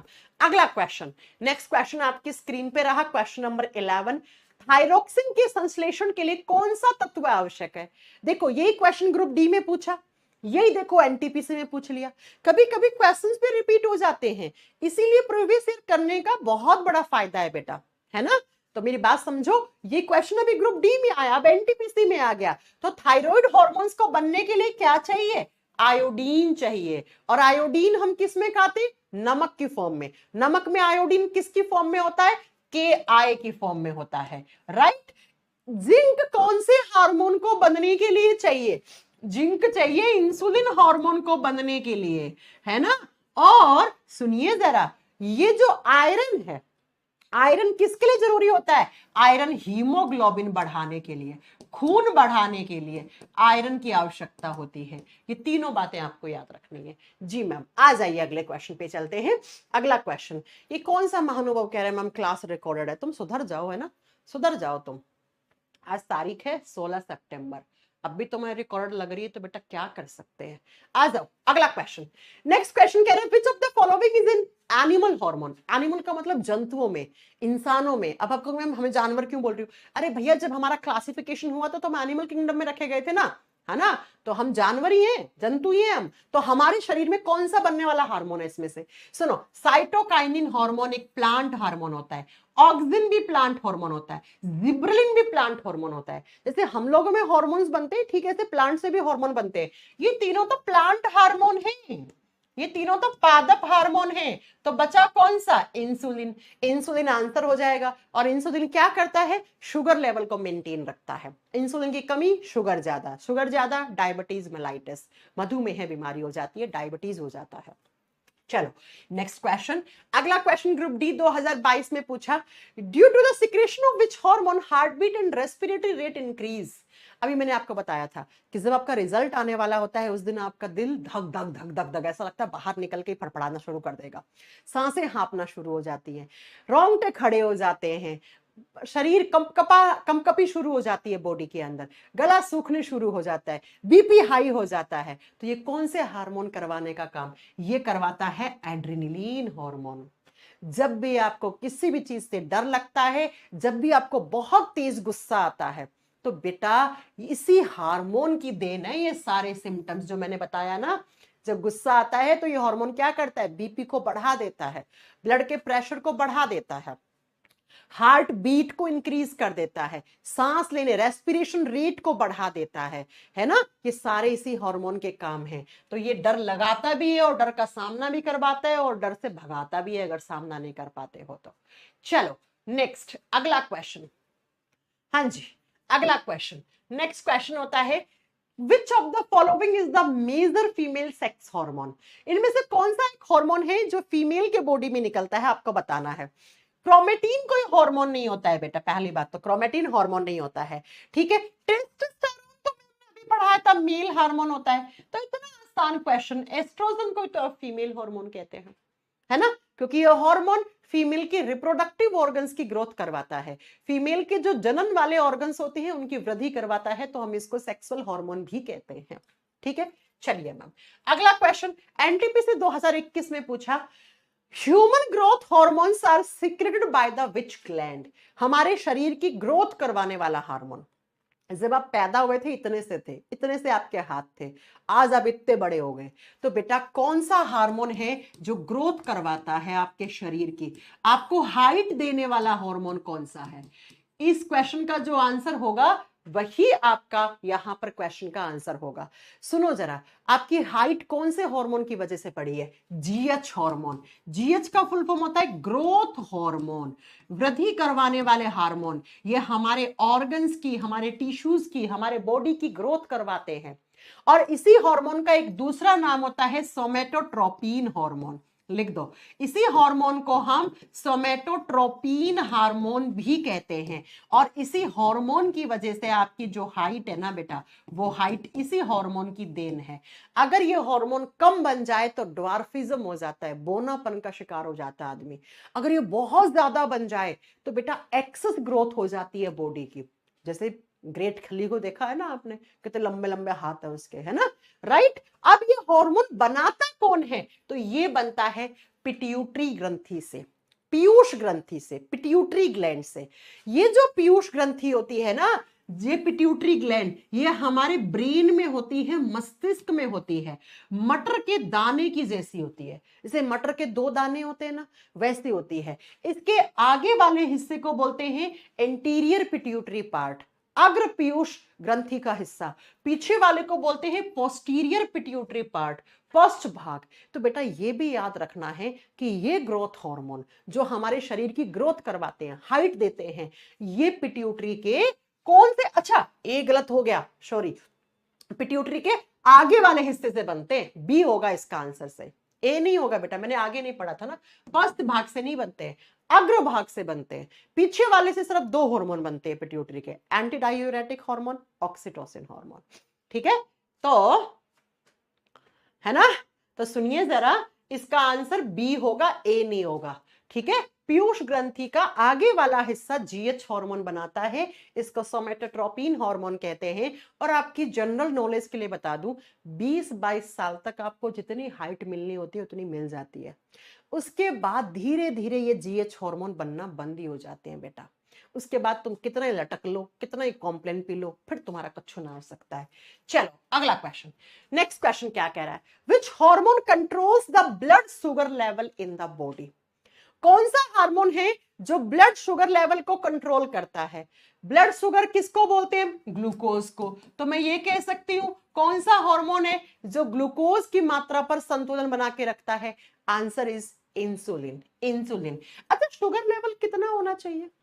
आपने खाना नहीं खाया है, 2 तरीके से शुगर चेक होती है आपकी, बिफोर मील फास्टिंग जिसको बोलते हैं, है ना, खाना खाने से पहले कितना, 80 से 100, ये मैक्सिमम है, इतना आना चाहिए आपका, 80 से नीचे ही आना चाहिए तो अच्छा है, ठीक है। और अगर आपने खाना खा लिया तो खाने में आपने ग्लूकोज तो खाया ही होगा भैया, तो खाना खाने के बाद शुगर कितना आना चाहिए? 180 से नीचे, 180 से नीचे। तो अब अगर खाना खाने से पहले तुम्हारा 150 आ रहा है तो भैया तुम्हें डायबिटीज है, खाना खाने के बाद तुम्हें 250 आ रहा है तो भैया तुम्हें डायबिटीज है। इसीलिए हम ग्लूकोज को 2 तरीके से मेजर करते हैं, before meal and after meal. हाँ, ये मैं शुगर की बात कर रही हूं, एक बच्चा 120/80 लिख रहा है, बेटा वो ब्लड प्रेशर होता है, वो बीपी होता है। यही तो है, बस तुम लोग ना ऐसी इतना पढ़ा दो फिर एकदम कचरा कर देते हो लाके एक साथ ना, ठीक है। तो लिखिए बिफोर मील 80 से नीचे हो तो अच्छा रहता है शुगर लेवल, खाना खाने के बाद 180 से नीचे हो तो अच्छा है भैया, ठीक है। चलिए नेक्स्ट क्वेश्चन, अगला क्वेश्चन एनटीपीसी 2021 में पूछा, मानव शरीर में ये इंसुलिन पीछा नहीं छोड़ रहे, तुम देख लो, मानव शरीर में इंसुलिन का काम क्या है, इंसुलिन क्या करता है? तो बेटा इंसुलिन का काम होता है ग्लूकोज को ग्लाइकोजन में कन्वर्ट करना। अब देख लो कौन से ऑप्शन में है, ठीक है। यह नियंत्रित करता है कि शरीर ग्लूकोज और वसा का उपयोग और भंडारण कैसे करता है। ये एग्जाम की लैंग्वेज है, मेरी लैंग्वेज नहीं है, बिल्कुल सही है, ठीक है। बाकी तो किसी ऑप्शन में है नहीं। यह रक्त के प्रवाह को नियंत्रित करता है, नहीं, ब्लड फ्लो में इसका क्या योगदान है ना, ठीक है। तो हमारे बॉडी में ग्लूकोज के लेवल को मेंटेन करने का काम करता है। ग्लूकोज को हम क्या कहते हैं? ब्लड शुगर, रक्त वाली शर्करा कहते हैं, ठीक है। चलो आ जाओ अगला क्वेश्चन, नेक्स्ट क्वेश्चन, इनमें से कौन सी अंतःस्रावी ग्रंथि नहीं है? एनटीपीसी 2021 में पूछा, कौन सी एक एंडोक्राइन ग्लैंड नहीं है? तो पीनियल ग्लैंड तो एंडोक्राइन ग्लैंड होती है, कहां होती है? ये भी ब्रेन में होती है, ये भी हमारे मस्तिष्क में होती है। थायराइड भी एंडोक्राइन ग्लैंड होती है, ये कहां होती है? हमारे थ्रोट या नेक में, गले में या गर्दन में होती है, और ये किडनी के ऊपर होती है। जबकि अभी तो आया था ये क्वेश्चन कि एड्रिनल ग्लैंड जो होती है वो एक एंडोक्राइन ग्लैंड नहीं है, वो एक्सोक्राइन होती है, वो बहिस्रावी ग्रंथि होती है, वो सलाइवा बनाती है, सलाइवा में एंजाइम होता है, और एंजाइम बनाने वाली को आप डाइजेस्टिव ग्लैंड या एक्सोक्राइन ग्लैंड्स कहते हो, बहिस्रावी ग्रंथि कहते हो। अगला क्वेश्चन, डैश में हार्मोन सामान्यतः अनुपस्थित होता है, किसमें हार्मोन नहीं पाया जाता? शानदार क्वेश्चन, किसमें हार्मोन होता ही नहीं है? तो बेटा बंदरों में हार्मोन होते हैं, बिल्कुल, बिल्ली में होते हैं, हाँ, चूहे में होता है, बैक्टीरिया में, बैक्टीरिया में कोई हार्मोन नहीं होता। मैम क्यों नहीं होता? बैक्टीरिया तो यूनिसेलुलर ऑर्गेनिजम्स होते हैं, एक कोशिकीय जीव होते हैं बेटा, इनके शरीर में तो बस सिंगल सेल है, बस सेल ही बनी है। अब इस सेल ने आगे डिवीजन नहीं किया, इस कोशिका ने आगे विभाजन नहीं किया, तो बेटा टिश्यूज नहीं बने तो ऑर्गन्स नहीं बने, तो ग्रंथियां कहां से बन जाएंगी इनके अंदर? और जब ग्रंथियां ही नहीं है तो बेटा इसमें हार्मोन कहां से बन जाएंगे? तो बैक्टीरिया, सारे के सारे बैक्टीरियाज में किसी प्रकार का कोई हार्मोन नहीं होता। और मैंने आपको आज सुबह की क्लास में ही पढ़ाया था थ्योरी बैच में कि बैक्टीरिया में कितना क्रोमोसोम होता है? एक क्रोमोसोम, एक गुणसूत्र, एक जोड़ी मत कर देना, ओनली 1 क्रोमोसोम। सभी के सभी जीवाणुओं के अंदर एक गुणसूत्र, एक क्रोमोसोम पाया जाता है। तो 2 चीजें अपने खोपड़ी के अंदर, जो दिमाग है उसके अंदर बैठा लो कि जो जीवाणु होते हैं उसमें एक जोड़ी मत कर देना, एक सिंगल क्रोमोसोम होता है, और वो एक कोशिकीय जीव होते हैं, और उनके अंदर किसी प्रकार की कोई ग्रंथियां नहीं होती हैं, कोई टिश्यू नहीं होते हैं, और हार्मोन नहीं होते हैं। चलो आ जाओ अगला question, next question, which hormone present in the bone marrow promotes RBC production? बहुत शानदार क्वेश्चन पूछा ये एनटीपीसी 2021 में, बहुत अच्छा क्वेश्चन। बच्चों आपने कभी सुना है कि आप जब पहाड़ों पे चढ़ते हैं तो आपके शरीर के अंदर आरबीसी का प्रोडक्शन बढ़ जाता है? हाँ, 5 से लेकर 15% तक, है ना, आपकी आरबीसी का अमाउंट बढ़ सकता है, आरबीसी इंक्रीज हो सकती है, क्योंकि आरबीसी का काम क्या होता है? ऑक्सीजन पहुंचाना हमारी सेल्स के पास, हमारे सारे के सारे ऑर्गन्स, टिश्यूज, सेल्स के पास ऑक्सीजन पहुंचाने का काम आरबीसी का होता है। अब जब आप पहाड़ पे ऊपर चढ़े हाइट पे, तो ऊपर जब जाते हैं तो वायुमंडलीय दबाव कम हो जाता है, जिसके कारण ऑक्सीजन की कमी हो जाती है। तो आपकी आरबीसी कहती है भैया ये इंसान तो और ऊपर चढ़े जा रहा है, एक समय के बाद तो भैया हो सकता है ऑक्सीजन की कमी हो जाए, तो क्यों ना हम अपना प्रोडक्शन ज्यादा कर लें, है ना। तो आरबीसी अपना प्रोडक्शन इंक्रीज कर देती है हाइट पे जाते हैं तब आप। और इसी कैसे होता है इंक्रीज, तो बेटा एक एरिथ्रोपोइटीन नाम का केमिकल होता है, एरिथ्रोपोइटीन, जो मैसेज देता है कि आरबीसी तुम अपना प्रोडक्शन इंक्रीज कर लो। इस क्वेश्चन को आप ऐसे भी कर सकते थे, आरबीसी का दूसरा नाम क्या होता है, एरिथ्रोसाइट होता है। आरबीसी जो सेल्स होती है खून में, उनको एरिथ्रोसाइट भी कहते हैं। तो देखो अरिथ्रो, ठीक है। तो एरिथ्रोपोइटीन वो केमिकल होता है, ये केमिकल हार्मोन की फॉर्म में भी आप कह सकते हो, क्योंकि हार्मोन्स आर केमिकल मैसेंजर्स, है ना। हार्मोन्स को हम रासायनिक संदेश वाहक कहते हैं। तो क्या होता है कि ये एरिथ्रोपोइटीन आपके शरीर में ब्रेन और आपके आरबीसी को सिग्नल देता है कि अपना प्रोडक्शन इंक्रीज कर लो। तो याद रखिएगा, हाइट पे जाते हैं तो आरबीसी की संख्या बढ़ जाती है। इसीलिए आपने कभी देखा हिमाचल उत्तराखंड जाते हैं तो वहां के लोग जो पहाड़ों पे रहते हैं, दिन रात वहीं रहते हैं, उनका जन्म वहीं होता है, उनके गाल एकदम टमाटर जैसे लाल होते हैं। क्यों? क्योंकि उनमें हमसे ज्यादा आरबीसी होती है, क्योंकि बेटा वो बचपन से ही कहाँ रह रहे हैं, पहाड़ पे रह रहे हैं, बचपन से ही उनके बॉडी में आरबीसी ज्यादा बन रही है। तो खून ऐसा चमकता है उनकी स्किन से, उनके एकदम गाल कैसे होते हैं, पहाड़ी टमाटर जैसे होते हैं उनके गाल, है ना। तो ये बात याद रखिएगा। नेक्स्ट क्वेश्चन पे चलते हैं। Which hormone is release from the testis. जो लड़कों के अंदर एक जोड़ी टेस्टिस, सिंगल को टेस्टिकल कहते हैं, दो को टेस्टिस कहते हैं, वृषण कहते हैं, वो कौन सा हार्मोन बनाता है। पहली बात याद रखना, टेस्टिस रिप्रोडक्टिव ऑर्गन है, रिप्रोडक्टिव ग्लैंड है, इसका मतलब ये रिप्रोडक्शन में काम आने वाले हार्मोन्स बनाएगा। जी हाँ बिल्कुल। तो लड़कों के जो टेस्टिकल्स होते हैं उनसे एक हार्मोन बनता है जिसको बोलते हैं टेस्टोस्टेरोन हार्मोन। अब मुझे कौन सा होशियार बच्चा जो ये बता देगा कि टेस्टिकल की कौन सी सेल्स, कौन सी कोशिकाएं जो होती हैं वो टेस्टोस्टेरोन हार्मोन बनाती हैं। तो याद रखिएगा, टेस्टिस के अंदर लैडिंग सेल्स होती हैं। कौन सी सेल्स बेटा? लैडिंग सेल्स होती हैं, लैडिंग कोशिकाएं होती हैं। ये कोशिकाएं कौन सा हार्मोन बनाती हैं? टेस्टोस्टेरोन हार्मोन बनाती हैं। और यही टेस्टोस्टेरोन हार्मोन होता है, इसको हम क्या कहते हैं? मेलनेस हार्मोन, मर्दानगी वाला हार्मोन। हाँ यही है बेटा, वो मेल हार्मोन होता है ये, ठीक है। एक लड़के को लड़की से डिफरेंट बनाता है, दाढ़ी मूछ लाता है, आवाज भारी करता है, स्पर्म्स प्रोडक्शन करवाता है। लिख लेना, यही हार्मोन जो होता है वो स्पर्म्स का प्रोडक्शन करवाता है, शुक्राणु जनन में सहायक होता है। और यही स्पर्म्स जो होते हैं उनको हम गैमेट सेल्स कहते हैं, रिप्रोडक्टिव सेल्स कहते हैं। ये रिप्रोडक्शन में काम आती हैं, राइट। ये सारे ऐसे क्वेश्चंस आपको याद होने चाहिए जैसे मैं आपको पढ़ा रही हूं, राइट। आ जाओ अगला क्वेश्चन, अगला क्वेश्चन। नेक्स्ट क्वेश्चन क्या कह रहा है? Which of the following hormones stimulate the process of milk production after childbirth? जब एक महिला मां बन जाती है वो अपने बच्चे को दूध पिलाती है।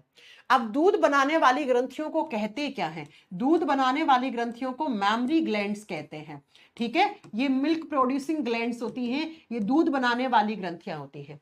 दूध बनाने वाली ग्रंथियों को हम क्या कहते हैं? मैमरी ग्लैंड्स कहते हैं, ठीक है। इन ग्रंथियों के अंदर दूध का प्रोडक्शन बढ़ाने का काम होता है पीएच हार्मोन। पीएच का फुल फॉर्म होता है prolactin hormone. Option number C is the right answer. क्या है इसका फुल फॉर्म? इसका फुल फॉर्म होता है प्रोलैक्टिन हार्मोन, प्रोलैक्टिन हार्मोन। इसको पीएच हार्मोन भी कहते हैं। एक बात याद रखना बेटा, ये दूध बनाने वाला हार्मोन है। दूध बना के दूध को बाहर निकालने वाला हार्मोन जो होता है वो ऑक्सीटोसिन हार्मोन होता है। दोनों में डिफरेंस होता है। मिल्क इजैकुलेशन का काम ऑक्सीटोसिन का होता है। आपने सुना ना, गाय भैंसों को कम समय में ज्यादा दूध निकालने के लिए जो दूधिये होते हैं वो ऑक्सीटोसिन के इंजेक्शन देते हैं। बीच में सुप्रीम कोर्ट ने बैन लगाया था इस ऑक्सीटोसिन पे, बाद में हटा दिया था बैन, है ना। तो ये दूध बनाने वाला है प्रोलैक्टिन हार्मोन। अब आप मुझे बताओ, प्रोलैक्टिन हार्मोन है, कोई ना कोई तो ग्रंथि बना रही होगी। कौन सी ग्रंथि बनाती है? पिट्यूटरी, पिट्यूटरी ग्लैंड, जिसको हम पीयूष ग्रंथि कहते हैं। और पीयूष ग्रंथि का आगे वाला भाग, अग्र भाग, तो कैसे याद रखोगे? पी से प्रोलैक्टिन पी से पिट्यूटरी, पिट्यूटरी का कौन सा आगे वाला हिस्सा पीएच हार्मोन बनाता है और ये पीएच हार्मोन दूध बनाने में सहायक होता है। उसी दूध को 6 महीने तक बच्चा पी के अपना लालन पोषण करता है।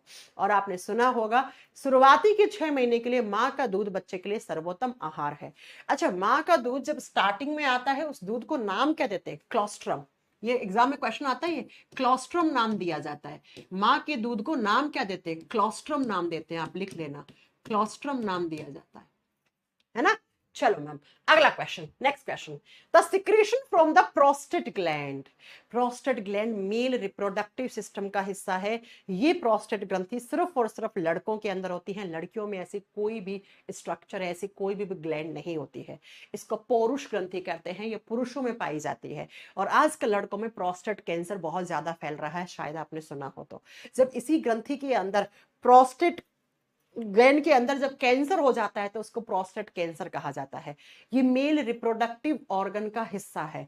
और ये प्रोस्टेट ग्लैंड जो अपना सिक्रेशन, अपना श्रावण देती है, वो मेल रिप्रोडक्टिव सिस्टम के कौन से हिस्से में जाता है? तो बेटा ये यूरेथ्रा वाले पार्ट में जाता है, जिसको हम एक्सटर्नल जेनाइटल एरिया भी कहते हैं मेल रिप्रोडक्टिव सिस्टम का। तो जो प्रोस्टेट ग्लैंड होती है ना बेटा, वो अपना सिक्रेशन बनाती है और ये सिक्रेशन सीधा जाता है यूरेथ्रा। यूरेथ्रा का मतलब होता है मूत्र मार्ग, जिस मार्ग से यूरिन एक्सक्रीट आउट करते हैं, वहीं से निकलता है सीमीन, जिसको वीर्य कहते हैं। और उसमें जिसमें स्पर्म्स भी होती हैं, शुक्राणु कोशिकाएं भी होती हैं। ठीक है, हाँ जी मैम। अगला question, next question, next question, अगला क्वेश्चन क्या कह रहा है? Where is the pituitary gland, one of the most important gland in our body located. पीयूष ग्रंथि कहां होती है? ब्रेन में, हमारे मस्तिष्क में होती है। ब्रेन में 3 ग्रंथियां होती हैं, लिख लेना। पिट्यूटरी ग्लैंड भी ब्रेन में होती है, हाइपोथैलेमस ग्रंथि भी ब्रेन में होती है। हाइपोथैलेमस ग्रंथि तो ब्रेन का हिस्सा है और ये ग्रंथि की तरह भी काम करता है। और तीसरी जो होती है वो पीनियल बॉडी ग्लैंड, पीनियल काय ग्रंथि।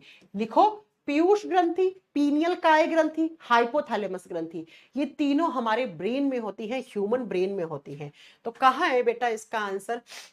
Inside the skull. अब मैं आपसे पूछूं ब्रेन कहाँ है, तो आप क्या बोलोगे? मैम ये जो खोपड़ी है, इस खोपड़ी के अंदर दिमाग है ना। तो उसी दिमाग के अंदर क्या है? आपकी पीयूष ग्रंथि है। तो इस क्वेश्चन का आंसर क्या हो जाएगा? स्कल, क्रैनियम के अंदर जो दिमाग है उसके अंदर होती है, उसके अंदर होती है। चलो अगला question, there is no enzyme. इनमें से कौन सा एक एंजाइम नहीं है? ठीक है, इनमें से कौन सा एक एंजाइम नहीं है? अब एंजाइम नहीं है तो वो हार्मोन होगा बेटा, सिंपल सी बात है ना। चलो मैम, मैंने 120 वीडियो 7 दिन में खत्म कर दी, सब याद हो गया, वाह वाह, क्लैपिंग क्लैपिंग भैया आपके लिए। 7 दिन में खत्म कर दी बेटा, है ना। चलो सुनो, इनमें से कौन सा एंजाइम नहीं है? इंसुलिन एंजाइम नहीं होता है। इंसुलिन तो एक हार्मोन है बेटा, हार्मोन है। जबकि बाकी देखो, अमाइलेज एंजाइम है, पेप्सिन एंजाइम है, लाइपेज एंजाइम है। जिस भी एंजाइम के एंड में, आखिर में एज लगा हुआ होता है, शब्द के जिस शब्द के आखिर में एज लगा हुआ होता है वो तो एंजाइम ही होता है बेटा, डेफिनेटली, है ना। ये तीनों एंजाइम है, ये एक हार्मोन है। अब मुझे आप एक चीज बताओ कि हार्मोन और एंजाइम में डिफरेंस क्या होता है? हाँ, हॉर्मोन्स और एंजाइम में डिफरेंस क्या होता है? कौन बता पाएगा मुझे? शब्द तो बहुत बार सुनते हो आप। सुनिए बेटा, जो एंजाइम्स होते हैं, almost all enzymes are made up of protein. Enzymes जो होते हैं, अधिकांशतः एंजाइम, अप्रोक्स 99.99% एंजाइम्स होते हैं वो प्रोटीन के बने हुए होते हैं। लेकिन बेटा जो हार्मोन होते हैं ना, हार्मोन प्रोटीन से भी बन सकते हैं। सुनिए, हार्मोन, कुछ हार्मोन प्रोटीन से बने हुए होते हैं, कुछ हार्मोन अमीनो एसिड, अमीनो अम्ल से भी बने हो सकते हैं, और कुछ हार्मोन होते हैं जो फैट से बने हुए होते हैं, जो वसा से बने हुए होते हैं।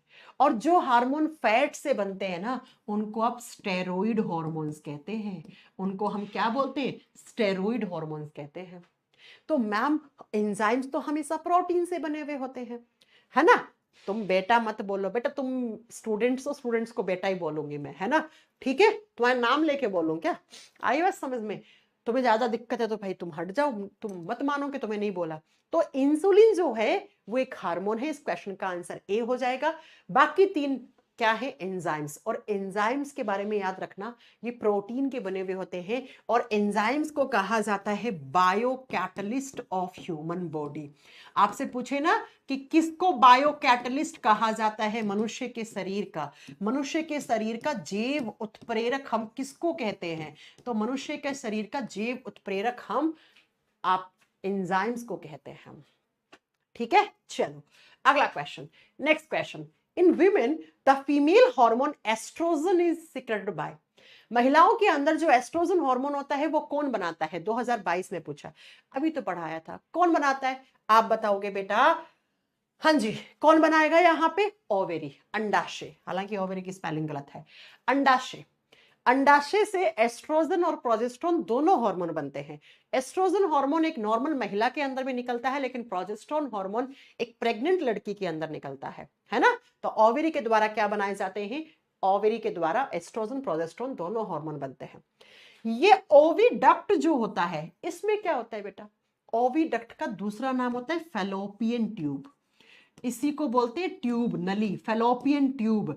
और इस फैलोपियन ट्यूब के अंदर क्या होता है, फर्टिलाइजेशन होता है, निषेचन की प्रक्रिया होती है। स्पर्म ओवा से मिलता है, शुक्राणु कोशिका अंडाणु कोशिका से मिलती है, और जब शुक्राणु कोशिका और अंडाणु कोशिका का संलयन होता है, फ्यूजन होता है इन दोनों का, तो उसी को हम फर्टिलाइजेशन कहते हैं, निषेचन कहते हैं। ठीक है, चलो नेक्स्ट क्वेश्चन। यूट्रस क्या होता है, यूट्रस बेटा गर्भाशय, गर्भ जहां पे 9 महीने बच्चा रहता है मां के गर्भ में, उसको हम यूट्रस कहते हैं, उसको हम गर्भाशय कहते हैं, आम भाषा में आप इसे बच्चादानी कहते हो। ठीक है, चलो आ जाओ। कौन सी ग्रंथि केवल यौवन अवस्था तक एक्टिव रहती है, कौन सी ग्रंथि है जिसका आकार जब आप मैच्योर हो गए हो तब सबसे ज्यादा है ना, जब आप यौवन अवस्था में हो तो सबसे ज्यादा। सुनो बेटा, एक ग्रंथि होती है जिसका नाम होता है थाइमस ग्रंथि। कहाँ होती है, चेस्ट में होती है, छाती में होती है। इस ग्रंथि का आकार बढ़ना शुरू कब होता है, जब आप 5 साल के, छोटा बच्चा है 5 साल का हो गया, इसका साइज ऐसे इंक्रीज होना शुरू होता है, धीरे धीरे धीरे धीरे ऐसे साइज बढ़ेगा बढ़ेगा बढ़ेगा। और जब ये बच्चा कब आप बताओगे 28 साल का हो जाता है, तो इसके बाद आफ्टर 28, 28 साल के बाद धीरे धीरे धीरे इस ग्रंथि का आकार घटना शुरू हो जाता है। और 50-55 साल की उम्र आती है तो इस ग्रंथि का आकार सबसे कम गायब हो जाती है बूढ़े लोगों में। बूढ़े लोगों में तो इस ग्रंथि का गायब होना ही शुरू हो जाता है। तो ये जो आपकी एज है ना, इसी को तो यौवन अवस्था बोलते हैं आप। ठीक है, तो एक इकलौती ऐसी ग्रंथि है बेटा हमारे शरीर में जो उम्र के साथ अपना साइज कम करती है, उम्र के साथ उसका आकार घटना शुरू हो जाता है, उसका नाम थाइमस ग्लैंड है। ये क्वेश्चन इस तरीके से भी आ सकता है, बूढ़े लोगों में कौन सी ग्रंथि गायब हो जाती है, तब भी आपका आंसर क्या होगा, थाइमस ग्लैंड। और ये थाइमस ग्लैंड जो है वो बेटा किसमें योगदान देती है, इम्यूनिटी बढ़ाने में योगदान देती है। ठीक है, इम्यूनिटी का मतलब क्या होता है, रोगों से लड़ने की प्रतिरोधक क्षमता बढ़ाती है।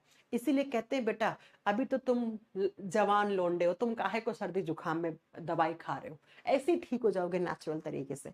लेकिन बूढ़े लोगों को अगर जुकाम हो जाता है तो तुरंत हॉस्पिटल लेके जाना पड़ता है कि भाई बूढ़े लोगों की इम्यूनिटी डाउन है, कहीं पता लगे जुकाम के चक्कर में कुछ और हो गया हो, है ना। आई बात समझ में। चलो अगला question, next question. Which of the following hormones is not secreted by the thyroid gland.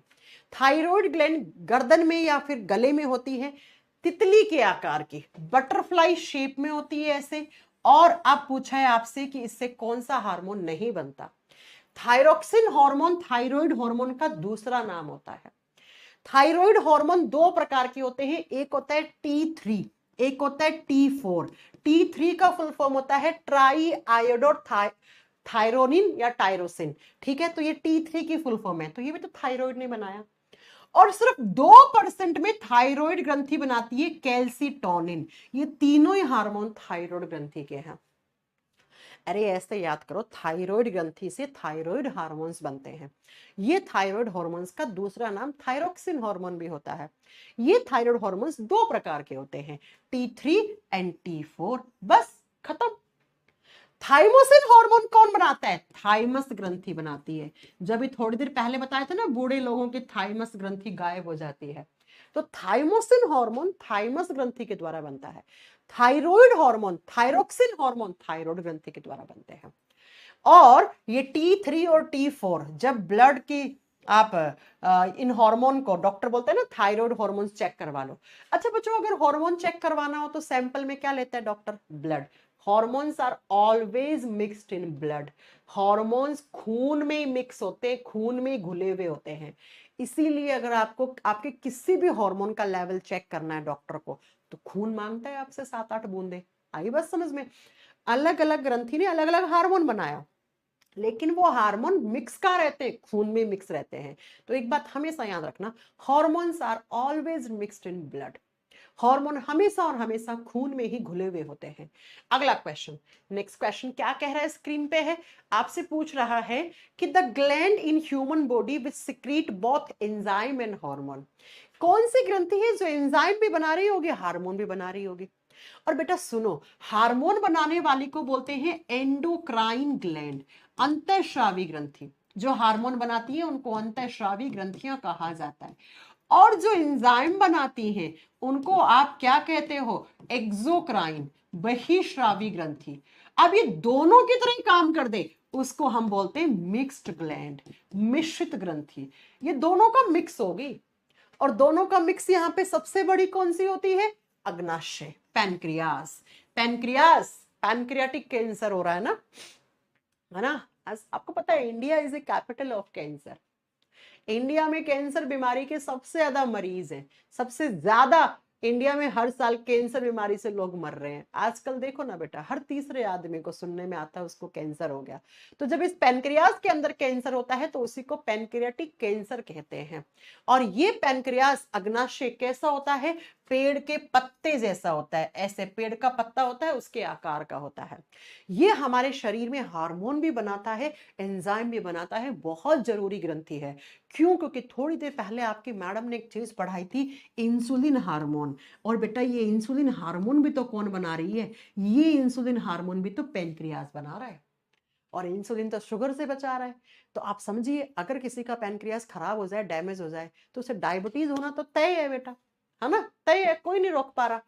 चलो अगला क्वेश्चन, नेक्स्ट आरआरबी जेई 2018 में पूछा, जो एंडोक्राइन ग्लैंड्स होती है उनका दूसरा नाम क्या होता है? एंडोक्राइन ग्रंथियों को, अंतःस्रावी ग्रंथियों को और क्या कहा जाता है?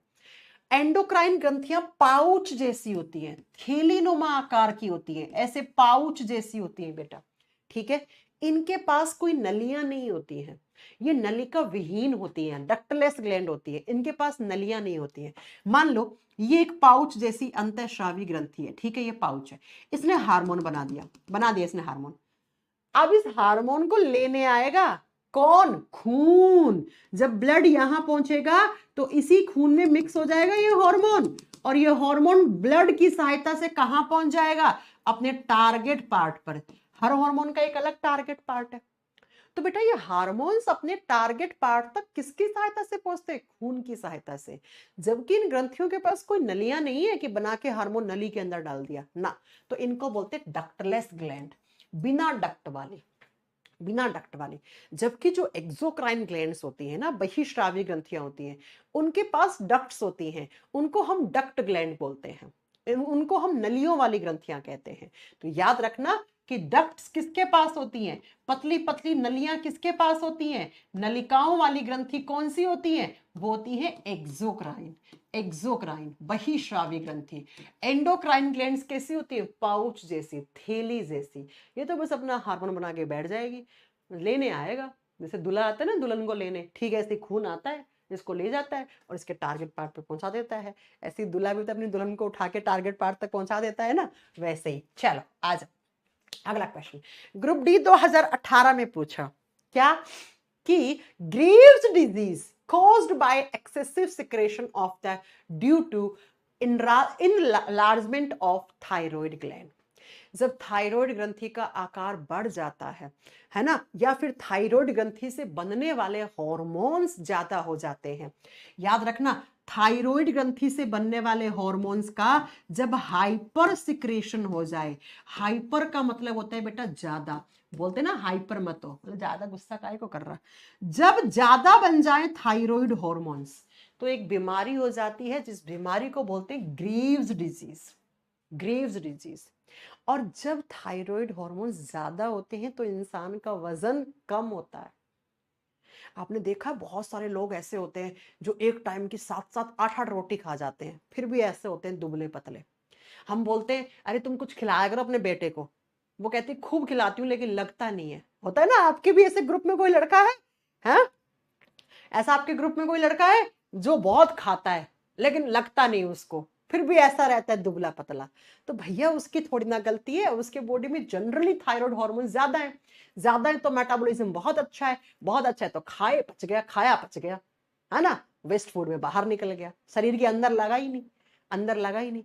तो एक बात हमेशा याद रखना, जब थायराइड हार्मोन्स कम होते हैं तो इंसान मोटा होता है, जब ज्यादा होते हैं तो बेटा इंसान पतला होता है। तो ये वही कंडीशन है। कुछ लोग ऐसे होते हैं बेचारे खाते 1.5 रोटियां, है ना, और फिर भी मेरे जैसे हट्टे कट्टे होते हैं, ये मेरे जैसे लोग हैं। हालांकि मेरा तो प्रेगनेंसी के टाइम पे थायराइड बढ़ गया था, कम हो गया था, ठीक है। प्रेगनेंसी के समय महिला के शरीर के अंदर बहुत सारे हार्मोन्स ऊपर नीचे होते हैं, जिसमें से सबसे मेजर हार्मोन आपका यही है, थायराइड हार्मोन्स। तो मेरा प्रेगनेंसी केस में कम हो गया था, उसी टाइम से ये थायराइड हार्मोन की मुझे थोड़ी प्रॉब्लम हो गई है ना। आगे बात, ठीक है जी मैम, आ जाओ नेक्स्ट क्वेश्चन। साक्षी मैम, अच्छा आपके ग्रुप में साक्षी है ऐसी जो खूब खाती है और फिर भी पतली रहती है? भैया ब्लेस्ड होती हैं ऐसी लड़कियां, भगवान से कुछ लिखवा के लाई है एक्स्ट्रा, ऐसी लड़कियां बहुत ब्लेस्ड होती हैं। अगला question, the human hypothalamus gland is, hypothalamus ग्रंथि कहां होती है? मैंने अभी थोड़ी देर पहले पढ़ाया था, हमारे ब्रेन में 3 ग्रंथियां होती हैं, पिट्यूटरी पीयूष ग्रंथि, पीनियल बॉडी पीनियल काय ग्रंथि, और तीसरा हाइपोथैलेमस। तो हाइपोथैलेमस एक ब्रेन का हिस्सा भी है, और यही हाइपोथैलेमस ब्रेन के हिस्से की तरह भी काम करता है और ये ग्रंथि की तरह भी काम करता है। जब ब्रेन के हिस्से की तरह काम करता है तो पता है इसके क्या क्या काम है? हंगर, भूख लगवाना, प्यास लगवाना, ठीक है, साथ में आपके दिल में, बोलते हैं ना मेरे दिल में इसके लिए प्यार है, मेरे दिल में इसके लिए फीलिंग्स है, वो दिल में नहीं होती, वो हाइपोथैलेमस में होती है। किसी के लिए आपके मन में लव वाली प्यार भरी फीलिंग्स है, किसी के लिए आपके अंदर गुस्से वाली फीलिंग्स है, गुस्सा भी यही लाता है ब्रेन का हिस्सा, और किसी के लिए आपके मन में हेट, है ना, नफरत वाली भावना है। तो किसके लिए कैसी फीलिंग्स है? प्यार वाली, नफरत वाली, भूख लगना, आज तो चटपटा खाने का मन कर रहा है, चलो मैं आज पहाड़ों पे जाने का मन कर रहा है, आज मैगी खाने का मन कर रहा है ना। ये सारे के सारे हाइपोथैलेमस के ही काम है बेटा, लेकिन ये काम है as a part of brain, मस्तिष्क के हिस्से की तरह काम है ये। जबकि हाइपोथैलेमस जो है वो हार्मोन भी बनाता है, तो हम हाइपोथैलेमस को ग्रंथियों में भी काउंट करते हैं, ठीक है। तो हाइपोथैलेमस जो होता है वो क्या, वो बेटा हमारे ब्रेन में होता है। याद कर लोगे जी मैम? अगर किसी ने ईमानदारी से मेरे से थ्योरी पढ़ रखी होगी ना बेटा, वो ऐसे क्वेश्चंस उड़ा रहा होगा, ऐसे। ईमानदारी से बता दो, अगर किसी ने मेरे से ये चैप्टर पढ़ रखा है, उस बच्चे का एक भी क्वेश्चन गलत हो रहा है? नहीं हो रहा ना, है ना, होगा भी नहीं बेटा। आ जाओ अगला क्वेश्चन।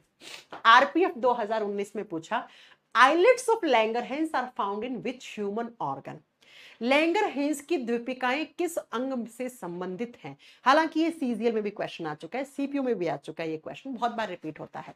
देखो बच्चा सुनो, मैंने अभी बताया था पेड़ के पत्ते जैसा एक ऑर्गन होता है जिसको हम क्या बोलते हैं, जिसको हम पेनक्रियास कहते हैं, अग्नाशय कहते हैं। और ये जो अग्नाशय होता है ना, इसकी खोज की थी लैंगरहैंस नाम के वैज्ञानिक ने।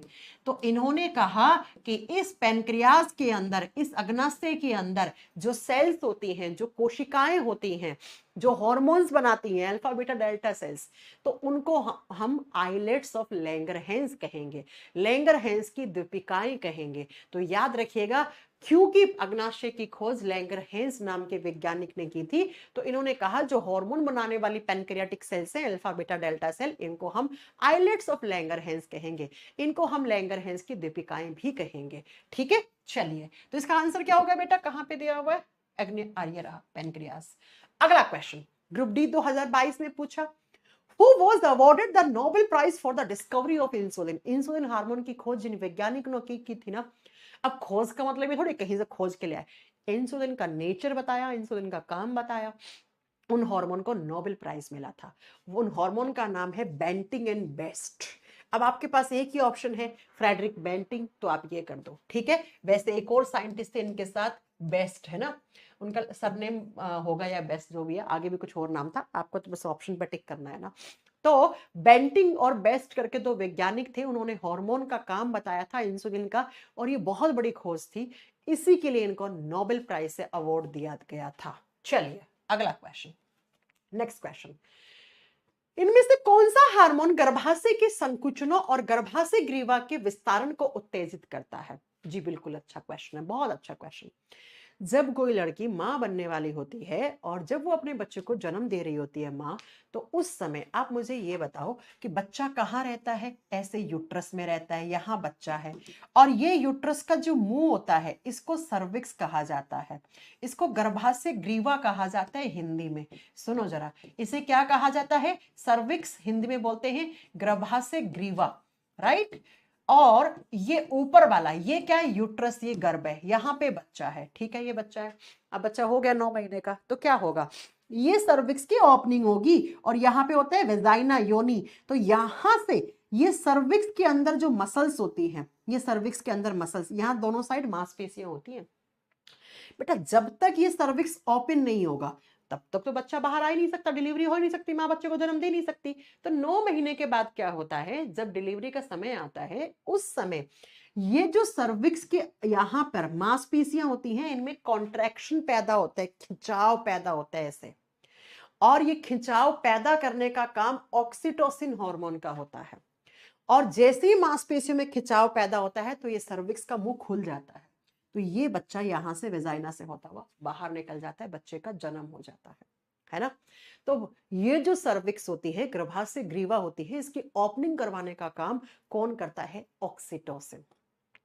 अब बच्चा, ये ऑक्सीटोसिन जब ज्यादा बनता है तो आसानी से डिलीवरी हो जाती है। अब किसी किसी लड़की के अंदर ये ऑक्सीटोसिन कम रह जाता है, तो बेटा ये डाइल्यूट होने में सर्विक्स का माउथ बहुत टाइम लगता है, तो उसको बहुत पेन होता है। और जब माँ अपने बच्चे को जन्म देती है तो उस समय माँ अपने बच्चे को जब जन्म देती है तो उसको जो पेन होता है, जो पीड़ा होती है, उसको लेबर पेन, प्रसव पीड़ा कहा जाता है। और ऐसा कहा जाता है जब कोई भी लड़की, कोई माँ अपने बच्चे को जन्म देती है तो उसको 106 हड्डियां टूटने के बराबर दर्द होता है।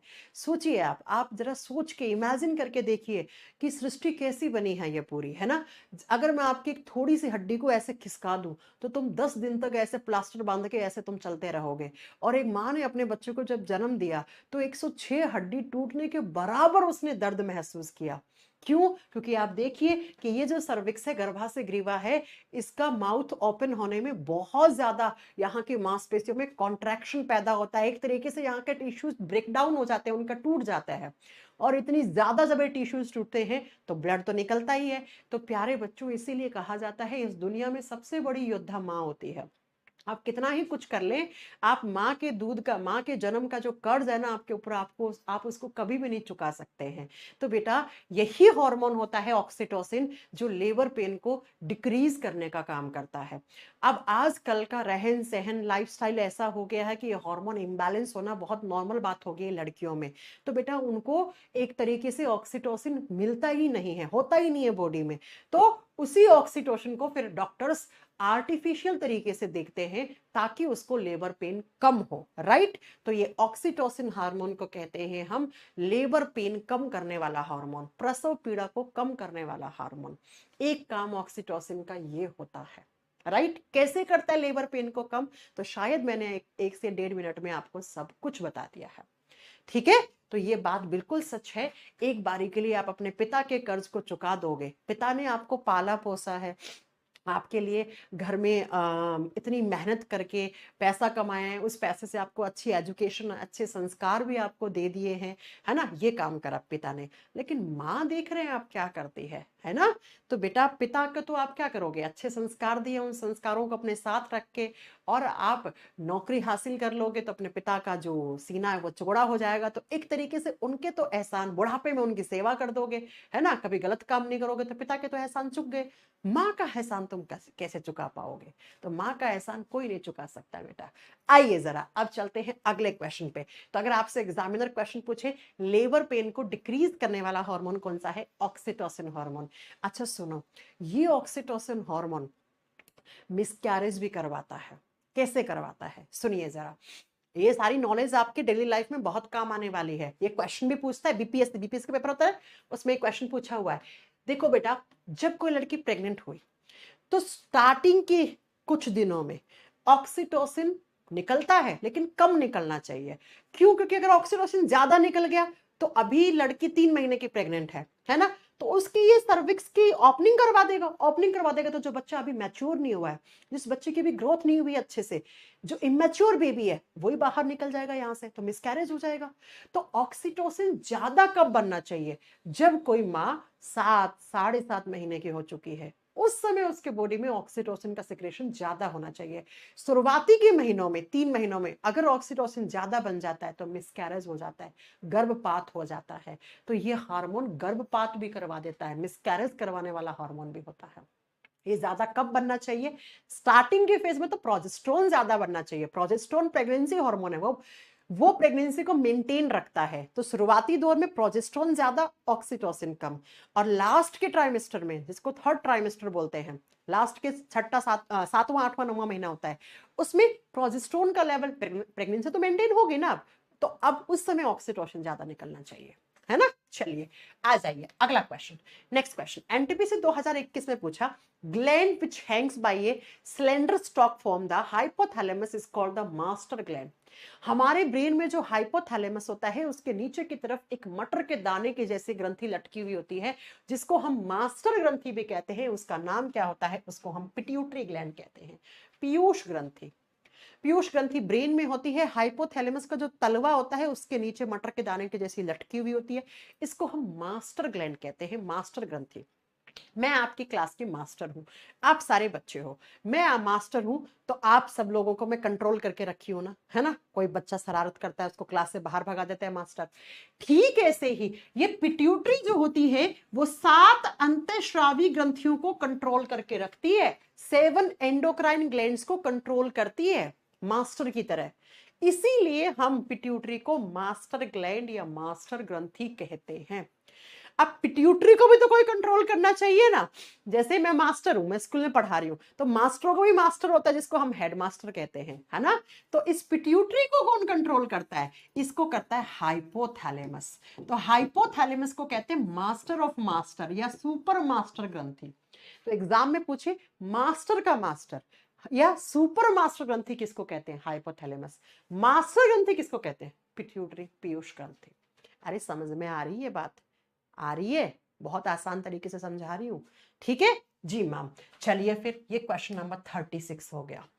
और अब आया आपका क्वेश्चन नंबर 37। और 37 नंबर क्वेश्चन आपका होमवर्क है। इसका क्वेश्चन का आंसर मुझे आपसे चाहिए।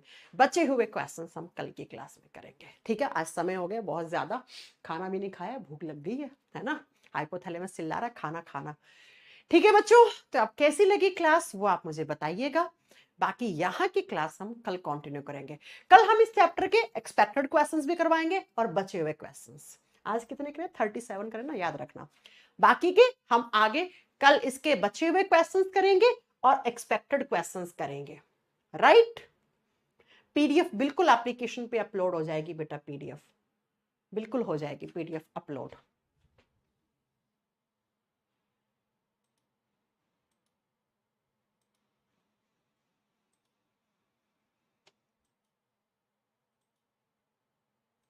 हाँ जी। अब आप जाते जाते, हाँ हाँ मैं भूल ही गई थी, मैं तो भूल ही गई। जाते जाते मुझे ये बताते जाओ कि आपके क्वेश्चंस का स्कोर क्या रहा। 36 क्वेश्चंस करें क्या? 36, हाँ 36 क्वेश्चन में से आपके कितने क्वेश्चन सही हैं? बिल्कुल एकदम ईमानदारी के साथ बताओ, कोई झूठ नहीं बोलेगा, ठीक है? कितने क्वेश्चन सही हैं? और अगर आपको क्लास अच्छी लगती है ना, तो प्लीज वीडियो को लाइक कर दिया करें और शेयर भी कर दिया करें बच्चों के साथ। नहीं तो फिर तुम लोग कहोगे मैडम क्लास क्यों नहीं लेती हैं, है ना? कैसी लगी आपको क्लास? मैम एक गलत था, 29, 32, 22, 35, बहुत अच्छा बहुत अच्छा, 22, 28, 20। बेटा ईमानदारी से बता दो तुम साइंस स्पेशल वाले बच्चों जिन्होंने मेरे से थ्योरी पढ़ी है ना, एक भी क्वेश्चन गलत नहीं हो रहा होगा। अब देखो एक आधा तो रिवीजन ना होने की वजह से, प्रैक्टिस ना होने की वजह से हो सकता है। अच्छा बच्चों, मैं आप लोगों के लिए ना साइंस के एक बहुत अच्छी चीज प्लान कर रही हूँ आप लोगों के लिए। बहुत जल्दी मैं आप लोगों को एक अच्छी चीज प्रोवाइड करवाने वाली हूँ आरआरबी ग्रुप डी वाले बच्चों के लिए, जो एकदम ऐसे हो जाएंगे आपका सीना एकदम गदगद हो जाएगा, है ना? बहुत कहते हो ना मैम प्रैक्टिस नहीं कर पाते, प्रैक्टिस नहीं कर पाते, थोड़ा सा पेशेंस रखो। इस संडे तक एक ऐसा सरप्राइज लेके आने वाली हूँ मैं आपके पास, आप सब लोग बहुत खुश हो जाओगे। वाह वाह वाह वाह मैम करोगे, वाह वाह मैम करोगे, वाह वाह मैम करोगे, देखना आप, है ना? तो इस संडे को मैं जो इवेंट लूंगी उसमें आप लोगों को जरूर आना है। संडे को टाइमिंग वाइमिंग सब अनाउंस कर देंगे आपको, है ना? मैम आपने भी एक गलती की है। हे पार्थ, क्या गलती की है हमने, बताइए जरा, क्या गलती कर दी मैम से, क्या गलती हो गई? हाँ, हो सकती है गलती, मैं इंसान हूं बेटा, मैं कोई रोबोट थोड़ी ना, गलतियां रोबोट से नहीं होती हैं, मशीन से गलती नहीं होती है, मैं इंसान हूं, इंसान तो गलतियों से ही सीखता है, हो सकता है कुछ मिस्टेक हो गया हो, तो आप बताइए, मैं बिल्कुल करेक्ट करूंगी, है ना? सब कुछ थोड़ी ना सीख के आई हूं, मैं तो आप जैसे बच्चों से सीख सीख के पढ़ाना सीखी हूँ बेटा, है ना? मेरे से अगर कोई पूछता है कि आप कैसे पढ़ाना सीख गए, मैं बोलती हूँ अपने बच्चों से एक्सपीरियंस। बेटा ऑफलाइन क्लासेस करने का यही तो फायदा होता है। ऑफलाइन जब क्लास में बच्चे बैठे होते हैं ना, 200-250 बच्चे, वो कहीं से भी कुछ भी क्वेश्चन पूछ लेते हैं, तो टीचर को बहुत रहना पड़ता है। तो आपकी मैडम ने 6 साल ऑफलाइन रगड़ा है ना? तभी जाकर आज ऐसा पढ़ा पा रहे हैं। ठीक है बच्चों, thank you so much, bye bye, take care. बाकी संडे को जो साइंस का जो आप लोगों के लिए मैं एक सरप्राइज लेके आने वाली हूँ, उसके लिए आप लोग इंतजार करते रहिएगा, इसी संडे को हो जाएगा। बाकी अच्छे से पढ़ाई करते रहिए, बढ़िया पॉजिटिव माइंड के साथ। Thank you so much, bye bye, take care. BPSC के क्वेश्चंस अभी जो पेपर हुआ है, धुआं उड़ा दिया बीपीएससी के क्वेश्चंस में। मेरा बीपीएससी का एग्जाम फेवरेट एग्जाम होता है, बीपीएससी, एनडीए, सीडीएस तीनों हुए हैं अभी रिसेंट में, तीनों के क्वेश्चंस डिस्कस करूंगी मैं आपसे, डोंट वरी, है ना? चलो thank you so much, bye bye, good night, take care, bye bye बच्चों। पीडीएफ मेरे टेलीग्राम